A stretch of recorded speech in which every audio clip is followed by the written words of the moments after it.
வணக்கம். நீங்க எந்த ஊர்ல இருந்து வரீங்க? நாகை மாவட்டம், நாகை ஒன்றியம், ராமர்மடத்துல இருந்து வரேன் தம்பி. நான் சின்ன பிள்ளையில இருந்து எனக்கு விவரம் தெரிஞ்சதுல இருந்து எனக்கு ஃபர்ஸ்ட் கேப்டன் ரசிகர்.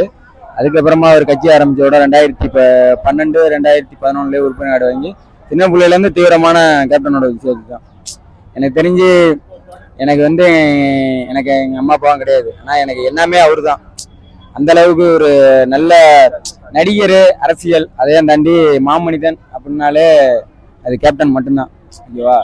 சும்மா நம்ம ஒரு நடிகரா இருந்து நம்ம இதை பண்றோம் அப்படின்னு அவர் என்னைக்குமே எதுவுமே எதிர்பார்த்தது வரைக்கும் அவர் பண்ணதே கிடையாது. அவர் இருந்த காலம் வரைக்கும் ஃபர்ஸ்ட் எனக்கு தெரிஞ்சு, எனக்கு விவரம் தெரிஞ்சு ஒரு 4வது படம் 5வது படமே அவர் ரசிகர் பண்ற வச்சு மக்களுக்காக விடுதலை புலி பிரபாகரனுக்கு ஏகப்பட்ட போது. அதான் எனக்கு வயசு பத்த, எனக்கு 29 வயசு ஆகுது.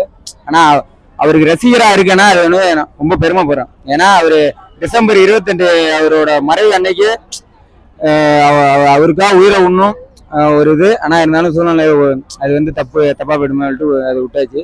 ஆனா அவரை மாதிரி அரசியல்ல இது வரைக்கும் எத்தனை அரசியல் கட்சி வேணுமோ ஆரம்பிக்கிட்டோம், யாரு வேணாலும் வரட்டும்.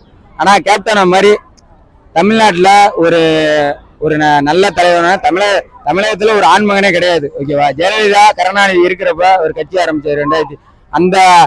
அந்த ஃபர்ஸ்ட் மாநாட்டுல அந்த ஃபர்ஸ்ட் மாநாடு அளவுக்கு இப்ப உள்ள எந்த ஒரு அரசியல் கட்சியும் அந்த ஒரு கூட்டத்தை கூட்ட முடியாது. திமுக மாற்று கட்சி, நான் பேரு சொல்ல விரும்பல, எந்த கட்சியா இருந்தாலும் சரி அவங்களாம் 500 ரூபாய் காசு கொடுத்துதான் கூப்பிடுவாங்க. அது உண்மைதான். ஓகேவா?